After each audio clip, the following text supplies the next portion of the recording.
Remember the last house on the left? Well, this is the last train on the left. Watch it, Alan. I'm shooting.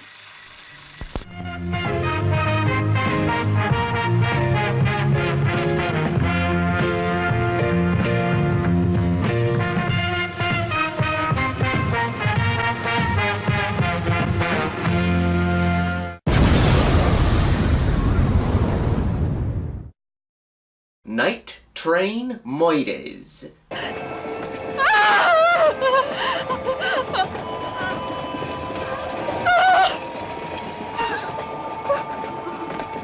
This is a nasty little horror movie from Italy. Yep, another Italian horror movie. What can I say? I love these films. This was basically the Italian Last House on the Left. We follow two young women, Margaret and Lisa, who are traveling from Germany to Italy so they can spend Christmas with Lisa's parents. At the same time, two psychotic hoodlums, Blackie and Curly, no not that one, board the train and meet up with this equally psychotic nymphomaniac. She's literally just known as the lady on the train.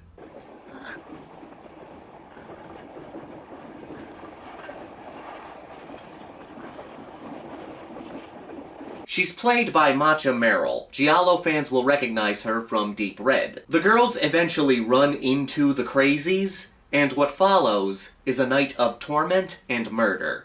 And when I say that this is the Italian Last House on the Left, I am not kidding. Let's have her do a strip for us. Or at least something, anyway. Go on. Take your panties off. No, please. Don't ask me to do that. Night Train Murders follows the same beats. Even with the killers finding themselves at the home of Lisa's parents, her mom and dad find out what they did and try to kill them.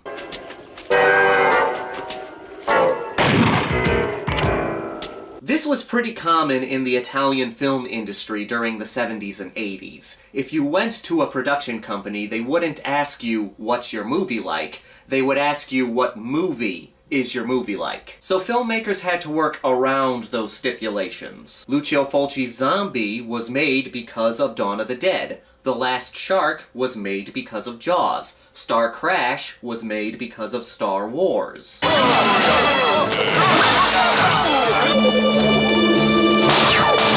When Night Train Murders came out, it was originally titled The Second to Last House on the Left.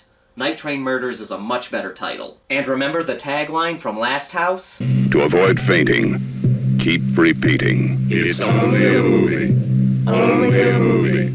Only a movie. Well, for Night Train Murders, the tagline was, you can tell yourself it's only a movie, but it won't help. Can't do it one way. Let's do it another, huh? Even though this was quite common in Italian cinema, making movies that were like foreign movies was not uncommon in other countries. In America, The Magnificent Seven was the American version of Seventh Samurai, and in the 2000s, there were a lot of American remakes of Asian horror movies. And let's not forget, the original Last House on the Left was heavily inspired by the Swedish movie The Virgin Springs. With all its similarities, it's hard not to compare this to Last House on the Left, but even though Italian filmmakers had to make movies that were like other movies, they were able to work around that and make these movies their own. Night Train Murders has enough different about it, allowing it to stand out.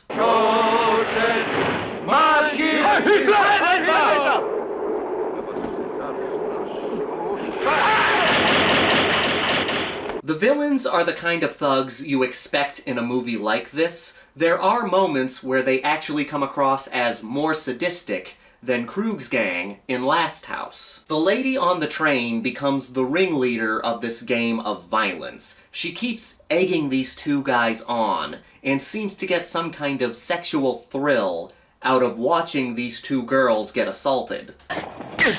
You're such a silly girl, you're asking to be beaten up. We just want to have fun, nothing more.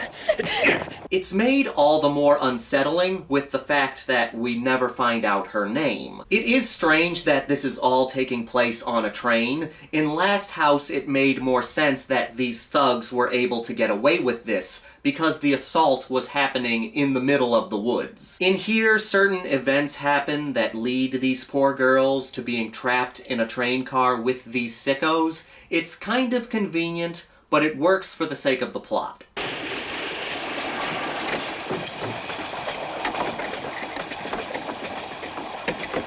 It's not like characters making dumb decision after dumb decision that leads them to this point. Margaret and Lisa actually make choices that anybody would make. It just unfortunately leads them to a terrible situation. We do spend plenty of time with the parents, so that when they find out what happened to their daughter, we feel the tragedy.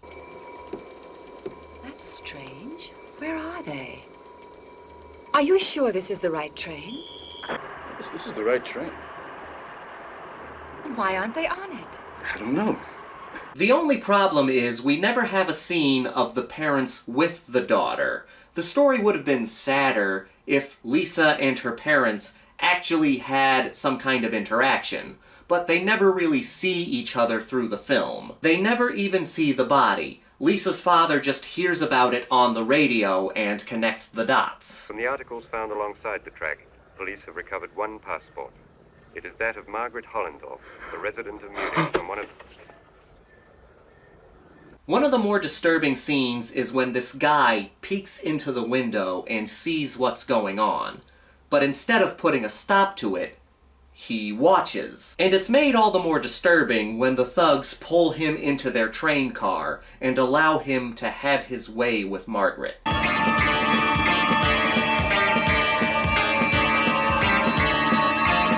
What makes it all the more sickening is the fact that this guy never faces justice for what he's done. He gets off the train and gets off scot-free. It's those little moments that give you that little feeling that a movie like this is supposed to give you. But the biggest punch-in-the-gut moment is what they do to Lisa. It's really hard to watch. I won't say what happens, but the way they film it, your throat goes into your stomach. And while that's happening, they keep cutting to her parents dancing at a Christmas party. They have no idea what's happening to their daughter, and you can hear her scream while they're dancing. No! I would still say that Last House on the Left is the better movie, but they're both good for their own reasons. Night Train Murders doesn't have any of those comedic good old boy cop scenes, but on the other hand, the villains don't stand out as much as Krug and his gang. The lady on the train is a fantastic villain, but she tends to overshadow the other two. Whereas in Last House, Krug was a great villain, but the rest of his gang still stood out. Bastard. Hey, we'll only cut her a little. It's still a good movie though, and I think that fans of Last House on the Left should see this movie. Italian horror fans might like it too, but if you're not a fan of Last House on the Left or I Spit on Your Grave, you probably won't like this one. Now let me ask you, what's one of the saddest horror movies you've ever seen? This is your buddy Justin, here to remind you that the Grindhouse will never die. All aboard!